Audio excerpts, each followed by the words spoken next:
ও কোরআন, তুমি কার পক্ষ থেকে তুমি দুনিয়ার মধ্যে নাজিল হয়েছো? কোরআন ডাক দেয়া বলবে, তানজিলুম মির রাব্বিল আলামিন। আল্লাহু আকবার। কোরআন ডাক দেয়া বলবে, আমি রব্বুল আলামিনের পক্ষ থেকে নাজিল হয়েছি।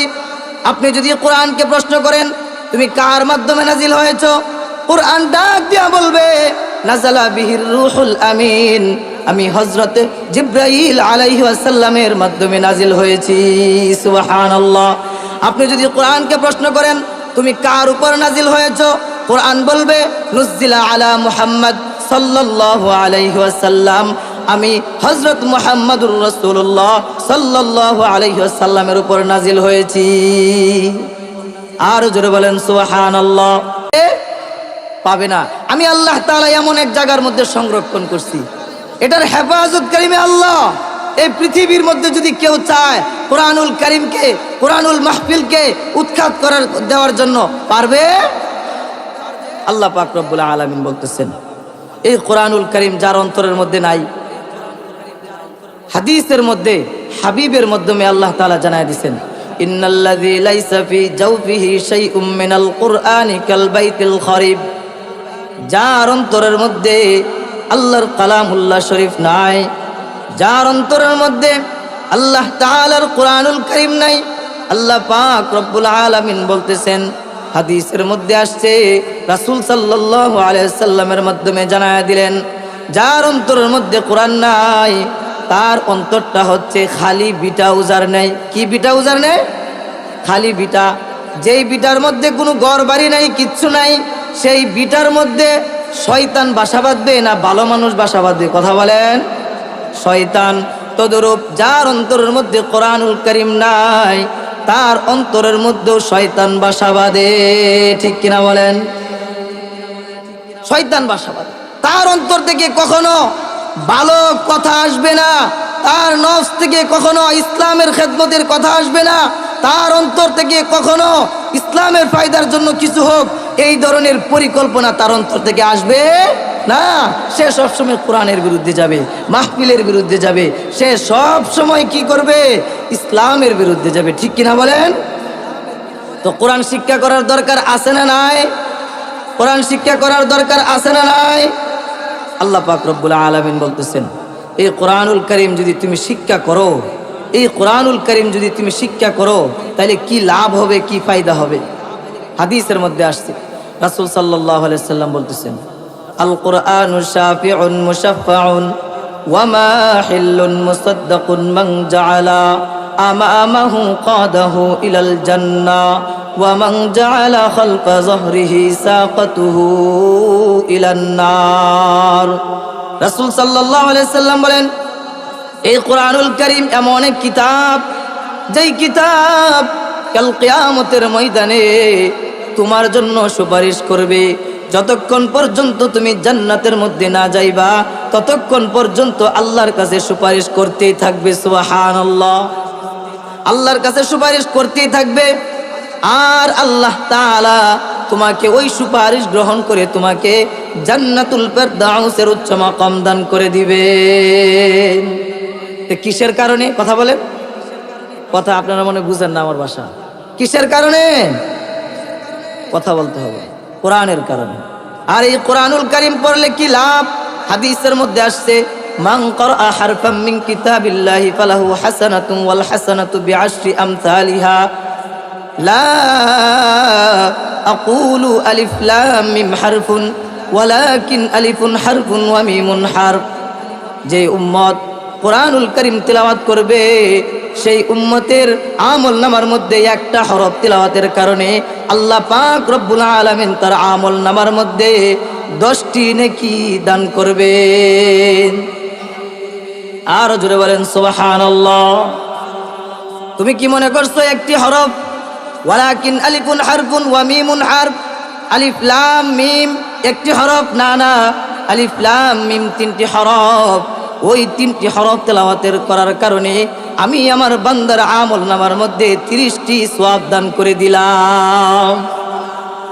আল্লাহ পাক রব্বুল আলামিন বলতেছেন, আর তুমি কোরআনুল কারীম পড়তে জানো না, তুমি মৃত্যু পর্যন্ত কোরআনুল কারীম শিক্ষার চেষ্টা করো, কেননা কোরআনুল কারীম শিক্ষা করা ফরজ। তুমি যদি কোরআন না পারো তাহলে নামাজ হবে? কথা বলেন, নামাজ হবে? জান্নাতে যাওয়ার জন্য চাবি কি? কথা বলতে হবে। জান্নাতে যাওয়ার জন্য চাবি কি? এখন তোমার কোরআনই জানা নাই, তোমার নামাজ পড়বা কেমনে আর জান্নাতের মধ্যে যাইবা কেমনে? কথা বলে, তালা লাগানো চাবি যদি আপনি না নেন তাহলে কি এটার মধ্যে ঢুকতে পারবেন? কথা বলেন, ঢুকতে পারবেন?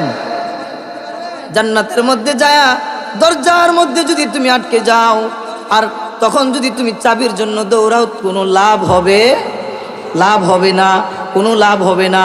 আল্লাহ পাক রব্বুল আলামিন বলতেছেন, বান্দা নিজে কোরআন পড়তে জানো না, নিজে কোরআন বুঝতেও শিখো নাই, তুমি মৃত্যু পর্যন্ত তুমি চেষ্টা করো, আমি আল্লাহ পাক রব্বুল আলামিন সেই চেষ্টার কারণে তোমাকে মাফ করে দেব।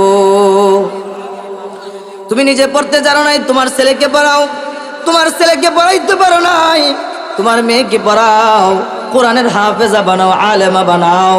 তুমি এটাও পারো নাই, তোমার নাতি নাতকরদেরকে পড়াও, তারা তোমার জন্য যখন আল্লাহর কাছে দোয়া করবে, আল্লাহ তাআলা সেই দোয়াকে কবুল করে তোমাকে মাফ করে দিবেন। কোরআনুল কারীম শিক্ষা করার দরকার আছে না নাই? কথা বলেন। সবাই একটু আল্লাহকে হাত তুলে দেখায়, আল্লাহ তুমি আমার প্রত্যেকটা ভাইকে কোরআনুল কারীম শিক্ষা করার মতো তৌফিক দিয়ে দাও। আল্লাহ পাক রব্বুল আলামিন বলতেছেন, তুমি যদি কোরআনুল কারীমকে প্রশ্ন করো, ও কোরআন তোমার নাম কি? কোরআন উত্তর দিবে, বাল হুয়া কুরআনুম মাজিদ, আমার নাম হচ্ছে কোরআন মাজিদ। তুমি যদি কোরআনুল কারীমকে প্রশ্ন করো, ও কোরআন তোমার বাড়ি কোথায়? কোরআন কোরআনের ভাষায় উত্তর দিবে, আমার বাড়ি হচ্ছে ফি লাউহিম মাহফুজ, আমার বাড়ি হচ্ছে লৌহে মাহফুজ। আপনি যদি কোরআনকে প্রশ্ন করেন, ও কোরআন তুমি কার পক্ষ থেকে তুমি দুনিয়ার মধ্যে নাজিল হয়েছো? কোরআন ডাক দেয়া বলবে, তানজিলুম মির রাব্বিল আলামিন। আল্লাহু আকবার। কোরআন ডাক দেয়া বলবে, আমি রব্বুল আলামিনের পক্ষ থেকে নাজিল হয়েছি। আপনি যদি কোরআনকে প্রশ্ন করেন, তুমি কার মাধ্যমে নাজিল হয়েছো?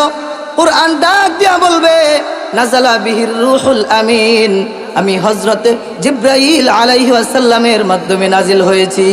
সুবহানাল্লাহ। আপনি যদি কোরআনকে প্রশ্ন করেন, তুমি কার উপর নাজিল হয়েছো? কোরআন বলবে, নুজিলা আলা মুহাম্মদ সাল্লাল্লাহু আলাইহি ওয়াসাল্লাম, আমি হযরত মুহাম্মদুর রাসূলুল্লাহ সাল্লাল্লাহু আলাইহি ওয়াসাল্লামের উপর নাজিল হয়েছি। আর জোরে বলেন সুবহানাল্লাহ। আপনি যদি কোরআনকে প্রশ্ন করেন, ও কোরআন তুমি কোন মাসে নাজিল হয়েছো? কোরআন বলবে, শাহরু রমাদানাল্লাযী উনজিলা ফীহিল কুরআন, আমি রমজান মাসে নাজিল হয়েছি। এই রমজান মাসে নাজিল হওয়ার কারণে রমজান মাসের দাম বাড়ায়া দিবেন কে? কথা বলেন। রমজান মাসের দাম বাড়ায়া দিবেন কে? কোরআনের ছোঁয়া লাগছে। কিসের ছোঁয়া লাগছে? আল্লাহ বলেন, এই কোরআনের ছোঁয়া যার সাথে লাগবে তার সম্মানে আমি আল্লাহ তাআলা দুনিয়ার মধ্যে বাড়ায়া দেই। শুধু দুনিয়ার মধ্যে ইজ্জতওয়ালা বানাই না, কাল হাসরের ময়দানেও আমি ইজ্জতওয়ালা বানায়া দেই। ইজ্জতওয়ালা বানায়। ইকালু লিসাহিবিল কুরআন ইকরা ওয়ারতাকি ওয়ারাত্তিল কামা কুনতা তুরাত্তিলু ফিদ দুনিয়া মানজিলাকা ইনদা আখিরি আয়াতিন তাকরাউহা। কোরআনের হাফেজকে বলা হবে কাল কিয়ামতের ময়দানে যে তুমি পড়তে থাকো, চড়তে থাকো, তোমার পড়া যেখানেই শেষ হবে তোমার স্থান সেখানেই হবে। সুবহানাল্লাহ। আস্তে কইেন। যেখানেই তোমার পড়া শেষ হবে সেখানেই তোমার স্থান হবে। যেটা বলতেছিলাম, আপনি যদি কোরআনুল কারীমের সাথে সম্পর্ক লাগান, আপনার দাম বাড়ায় দিবেন কে? আল্লাহ তাআলা বলেন, সামান্য একটা কাঠের রেহাল আপনি ঘরের মধ্যে 20,000 30,000 টাকা দিয়ে খাট বানাইছেন, লাত্তি দেন কি দেন না? কথা বলেন। আপনি একটা ওয়ার্ড্রোব বানাইছেন, লাত্তি মারেন, পা লাগে, কোনো সমস্যা নাই। কিন্তু সামান্য একটা কাঠের রেহাল, ওই কাঠের রেহালের মধ্যে যদি একটু পা লেগে যায় তাইলে চুমু খায় কি খায় না? কিসের কারণে? আল্লাহ তাআলা তার দাম দুনিয়ার মধ্যে বাড়ায়া দিছেন। হাজার হাজার টাকা দামের কাপড় পরেন, ওই কাপড়ের কোনো মূল্য নাই। সারাদিন কাজ করে যাওয়ার পরে কাপড় আপনি ঢিলা মারে ফেলাইয়া দেন, কিন্তু সামান্য এক টুকরা কাপড় ওই কোরআনের ছোঁয়া লাগার কারণে চুমু খায় কি খায় না? আল্লাহ তাআলা তার সম্মান বাড়ায়া দিছেন। যেটা বলতেছিলাম, ওই রমজান মাসে আল্লাহ তাআলা কোরআনুল কারীম নাজিল করছেন বিদায় রমজান মাসের সম্মান বাড়ায়া দিছেন। আল্লাহ পাক রব্বুল আলামিন বলেন, কোরআনকে যদি আপনি প্রশ্ন করেন, ও কোরআন তুমি কোন রাত্রে নাজিল হয়েছো?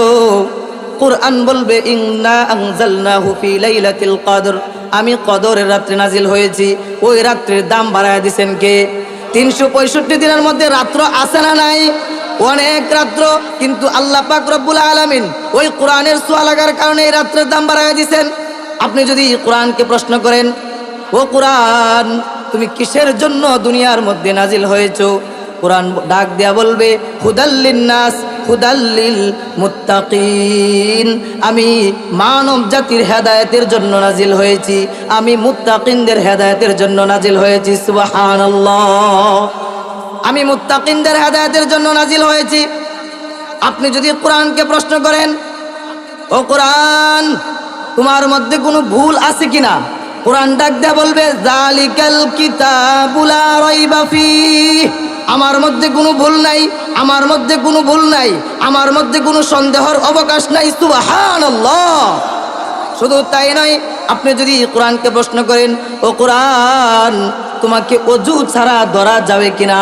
কোরআন বলবে, লা ইয়ামাসসুহু ইল্লাল মুতাহহারুন, আমাকে ওযু ছাড়া ধরা যাবে না, আমি হইলাম পবিত্র, আমাকে তুমি ওযু ছাড়া ধরতে পারবে না, আমাকে ওযু ছাড়া ধরা যাবে না। নাকি ওযু ছাড়া ধরা যাবে? কথা বলেন। কোরআন নিজের ভাষায় নিজে বলতেছেন, আমাকে ওযু ছাড়া ধরা যাবে না। প্রত্যেকটা বর্ণনা ওই কোরআনুল কারীমের মধ্যে নাম থেকে শুরু করে কিসের মাধ্যমে নাজিল হয়েছে, কার উপর নাজিল হয়েছে, কিসের জন্য নাজিল হয়েছে, সকল কিছু কোরআনুল কারীমের মধ্যে আছে না নাই? কথা বলেন। ওই কোরআনুল কারীম শিক্ষা করার দরকার আছে না নাই? সকলেই শিখতে হবে। আর আমরা যারা কোরআনুল কারীম শিখতে পারি নাই, তাদের মতো কপাল পোড়াই আল্লাহর জমিনে আর কেউ আছে? কথা বলেন। তাদের মতো কপাল পোড়া আল্লাহর জমিনে আর কেউ নাই। ও ভাই, আমি আপনাদেরকে অনুরোধ করে বলবো, ওই কোরআনুল কারীমের ফজিলত সম্পর্কে যদি আলোচনা করা হয়, ওই কোরআনুল কারীমের এক একজন এক এক সুরে পড়ে মজা লাগে কি লাগে না? কথা বলেন। এত মজা লাগে, দুনিয়ার মধ্যে মানুষ যদি একটা সঙ্গীত যদি শুনে একবার দুইবার তিনবার চারবার পাঁচবারের মাথায় ভালো লাগে না। দুনিয়ার মধ্যে মানুষ গান শুনে, সব কিছু শুনে একবার দুইবার শুনলে ভালো লাগে না, কিন্তু কোরআনুল কারীম এক একজন এক এক কণ্ঠে পড়বে, যতই পড়বে ততই ভালো লাগে। ঠিক কিনা বলেন? এটার মধ্যে মজা দিছেন কে? এটার মধ্যে মজা দিছেন কে? আল্লাহ পাক রব্বুল আলামিনের মধ্যে এত মজা দিছেন, নিজে কোরআন পড়তে জানেন না, এখনো সময় আছে, আল্লাহর কাছে আপনি তওবা করেন। আল্লাহ পাক রব্বুল আলামিন কোরআনুল কারীমের মধ্যে বলতেছেন, ইয়া আইয়ুহাল্লাযীনা আমানু তুবু ইলাল্লাহি তাওবাতান নাসুহা, ও বান্দা, ও ঈমানদারগণেরা, তোমরা আমার কাছে তওবা করো, আমি আল্লাহ তাআলা তোমার সারা জিন্দেগীর গুনাহগুলো মাফ করে দিব। আল্লাহর কাছে বলতে হবে, আল্লাহ আমি দুনিয়ার মধ্যে কোরআনুল কারীম শিখতে পারি নাই, ও আল্লাহ আমি দুনিয়ার মধ্যে কোরআন বুঝতে পারি নাই, ও আল্লাহ আমি কোরআনের হাফেজকে ভালোবাসছিলাম, কোরআনের আলেমকে আমি ভালোবাসছিলাম, কোরআনের মাদ্রাসাকে আমি ভালোবাসছিলাম, ও আল্লাহ আমি জানতাম কোরআনুল কারীম এত সুন্দর কালামুল্লাহ শরীফ, এর যে গ্রন্থ এই পৃথিবীর মধ্যে আর কিছুই নাই। আল্লাহ আমি শুনছিলাম, কিন্তু আমি চেষ্টা করছি, আল্লাহ আমি কোরআনুল কারীম পড়তে পারি নাই। আল্লাহ আমি আমার ছেলেকে হাফেজ বানাইছি, আমি আমার মেয়েকে হাফেজা আলেমা বানাইছি, আল্লাহ গো তুমি আমাকে মাফ করে দাও। আল্লাহ তাআলা বলবে, যা যা, আমি আল্লাহ তাআলা তোর চেষ্টার কারণে আমি আল্লাহ তাআলা তোকে মাফ করে দিলাম। যে কথাগুলো বললাম সেই কথাগুলোর উপর আমল করা তৌফিক দান।